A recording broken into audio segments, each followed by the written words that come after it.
നമസ്കാരം. മനോരമയിലെ തിരുവനന്തപുരം കോർപ്പറേഷൻ വെളുപ്പിക്കൽ കൊട്ടേഷൻ ഏറ്റെടുത്തൊരു മാപ്രയുണ്ട്. പേര് പറയുന്നില്ല, നിങ്ങൾ സ്വരം ഒന്ന് ശ്രദ്ധിക്കുക. ഇനിയിപ്പോൾ അടുത്ത വാർത്തകൾ വരുമ്പോൾ ഒന്ന് ശ്രദ്ധിച്ചാൽ മതി. ഇന്നിപ്പോൾ ഒരു വാർത്ത കൊടുത്തിട്ടുണ്ട്. കാര്യം മനോരമ പണിക്ക് പുറമെ ഈ ഒരു കൊട്ടേഷൻ ഉണ്ടെങ്കിൽ, PR കൊട്ടേഷൻ കൂടെ ഉണ്ടെങ്കിൽ ഈ രണ്ടാമത്തെ ഒരു വരുമാനം കയ്ക്കൂ.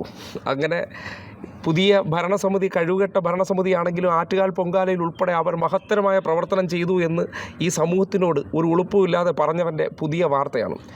നഗരത്തിലെ ഗതാഗത പ്രശ്നമെല്ലാം പരിഹരിക്കാൻ കോർപ്പറേഷൻ്റെ പുതിയ മൾട്ടി ലെവൽ പാർക്കിംഗ് ഏത് 4 മാസം കൊണ്ട്.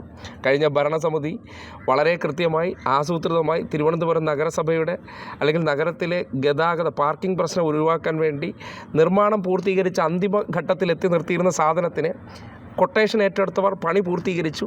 ഈ നാട മുറിക്കാൻ കത്തിരിയായിട്ട് പോകാൻ പോകുന്ന മേയറെ നേരെ പോയി കണ്ടിട്ട് അതിൻ്റെ ക്രെഡിറ്റ് കൊടുത്തുകൊണ്ട് കോർപ്പറേഷൻ എന്തോ ഈ വലിയ പദ്ധതി അവിടെ നടപ്പാക്കിയെന്ന് വരുത്തി തീർക്കാനുള്ള മാപ്രയുടെ പുതിയ വാർത്തയൊന്ന് കണ്ടേ. വാഹനയാത്രികരെ സംബന്ധിച്ചിടത്തോളം ആശ്വാസകരമായ തീരുമാനം. റെയിൽവേ സ്റ്റേഷന് സമാന്തരമായി പുത്തരിക്കണ്ടം മൈതാനിയുടെ പിൻവശത്തായി വിപുലമായ കാർ പാർക്കിംഗ്. കുറഞ്ഞ നിരക്കിൽ 50-നോടടുത്ത് കാറുകൾക്ക് നിർത്തിയിടാനുള്ള സൗകര്യമുണ്ട്. സമീപത്തായി വാഹനം ചാർജ് ചെയ്യുന്നതിനുള്ള സംവിധാനവും. സ്മാർട്ട് സിറ്റിയുടെ ഭാഗമായുള്ള പദ്ധതി വാഹനയാത്രികർക്ക് ഫലപ്രദമായ രീതിയിൽ പരാതിരഹിതമാക്കി നടപ്പാക്കുമെന്ന് മേയർ. സ്മാർട്ട് സിറ്റി പ്രോജക്റ്റിൽ ഉൾപ്പെടുത്തി മുൻ ഭരണസമിതിയുടെ സമയത്ത് തന്നെ നിരവധി പാർക്കിംഗ് പ്രോജക്റ്റുകൾ ചെയ്തിട്ടുണ്ട്, മൾട്ടി ലെവൽ കാർ പാർക്കിംഗ് കേന്ദ്രങ്ങൾ ഉൾപ്പെടെ. അതിൽ ചില പാർക്കിംഗ് കേന്ദ്രങ്ങളെക്കുറിച്ച് ചില കാര്യങ്ങൾ പുനരാലോചിക്കണം, അതായത് അവിടുത്തെ നിർമ്മാണ പ്രവർത്തനങ്ങളെക്കുറിച്ചെന്നുള്ള ചർച്ച വന്നിട്ടുണ്ട്. എന്തായാലും പരമാവധി പാർക്കിംഗ് സൗകര്യം തിരുവനന്തപുരം സിറ്റിയിൽ വരേണ്ടതാണ്. അതിനുവേണ്ടിയുള്ള നടപടികൾ സ്വീകരിക്കും. ഇപ്പോൾ പണി ചെയ്ത പാർക്കിംഗ് കേന്ദ്രങ്ങൾക്ക് തന്നെ പരമാവധി പ്രയോജനപ്പെടുത്താനുള്ള നടപടികൾ സ്വീകരിക്കും. ഇതോടെ തിരുവനന്തപുരം നഗരപരിധിയിൽ 4 ഇടങ്ങളിൽ കാർ പാർക്കിംഗ് സൗകര്യമായി. തമ്പാനൂർ, പാളയം, കോർപ്പറേഷൻ ഓഫീസിന് പിൻവശം എന്നീ 3 ഇടങ്ങൾക്ക് പുറമെയാണ് പുത്തിരിക്കണ്ടത്തെയും സൗകര്യം വരുന്നത്. മെഡിക്കൽ കോളേജ് പരിസരത്ത് കൂടി സമാനമായ സൗകര്യം വൈകാതെ യാഥാർത്ഥ്യമാകും. മനോരമ ന്യൂസ്, തിരുവനന്തപുരം. ആകെ 4 മാസമാണായത്.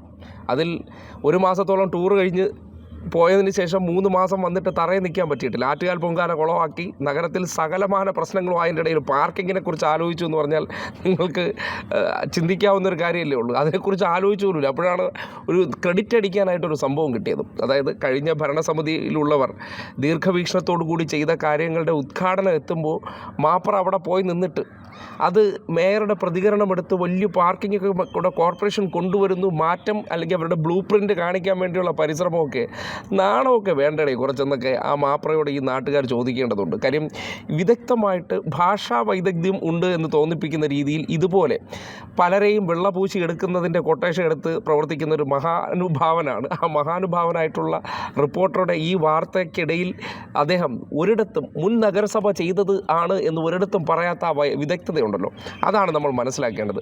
ഇങ്ങനെയും മാധ്യമപ്രവർത്തനം നടത്തുന്ന ചിലരുണ്ട്. അവർ ചെയ്യുന്ന വിദഗ്ധമായിട്ടുള്ള ഈ പാദസേവാ പ്രവർത്തനങ്ങൾ സമൂഹത്തിന് മനസ്സിലാകാത്തതിൻ്റെ പ്രശ്നമുള്ളതുകൊണ്ടാണ് ഇങ്ങനെ പച്ച മലയാളത്തിൽ ലഘുവായിട്ട് പറഞ്ഞിരുന്നത്. കാര്യം കോർപ്പറേഷൻ അടിമുടി വീഴ്ചയാണെന്ന് പറയുമ്പോൾ സ്വാഭാവികമായിട്ടും എന്തെങ്കിലും കണ്ണിൽ പൊടിയിടുന്ന കാര്യങ്ങൾ കൊണ്ടുവന്ന് അവരുടെ ആ വീഴ്ചയെ നമ്മൾ മറയ്ക്കണമല്ലോ. അതിനുവേണ്ടി ഓവർ ടൈം കൊട്ടേഷൻ പണിയെടുക്കുന്നവൻ ഇങ്ങനെ ഒരു വാർത്ത സൃഷ്ടിച്ചു കൊടുത്തതിൻ്റെ ഉദ്ദേശം എന്താണെന്ന് വ്യക്തിപരമായിട്ട് അറിയാമെന്നുള്ളത് കൊണ്ട് സമൂഹത്തിൻ്റെ മുന്നിൽ പറയേണ്ടതുണ്ട്. ചില കാപട്യങ്ങളെയൊക്കെ ചില സന്ദർഭങ്ങളിൽ അത് അവസരോചിതമായിട്ട് നമ്മൾ തുറന്ന് കാട്ടിക്കൊടുക്കേണ്ടത്.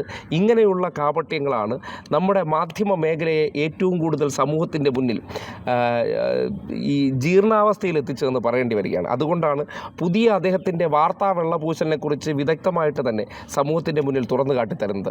ഇത്തരം കാപട്യങ്ങളൊക്കെ കേൾക്കുമ്പോൾ കുറച്ച് പേരെങ്കിലും എന്തെങ്കിലുമൊക്കെ ചെയ്യുന്നുണ്ടെന്ന് തോന്നണം. അതിനുവേണ്ടി കഴിഞ്ഞ നഗരസഭാ ഭരണം അവർ ആസൂത്രിതമായി നടപ്പാക്കി അല്ലെങ്കിൽ സ്ഥലം കണ്ടെത്തി അതിന് അത്യാധുനിക സംവിധാനത്തോടുകൂടി മൾട്ടി ലെവൽ പാർക്കിംഗ് കൊണ്ടുവന്നതിനെ ഉദ്ഘാടനം ചെയ്ത് ഇനി മുതൽ വരുമാനം വരുത്താൻ പോകുന്നു എന്നുള്ളതാണ് ഇതിലുള്ള ഏക കാരണം. അതിനപ്പുറത്തേക്ക് അതിനകത്ത് 1 ഇഞ്ച് കാര്യം ചെയ്യാനായിട്ട് പുതിയ ഭരണസമിതി ഒരു ചുക്കും ചെയ്തിട്ടില്ല എന്നുള്ളതാണ് യാഥാർത്ഥ്യം.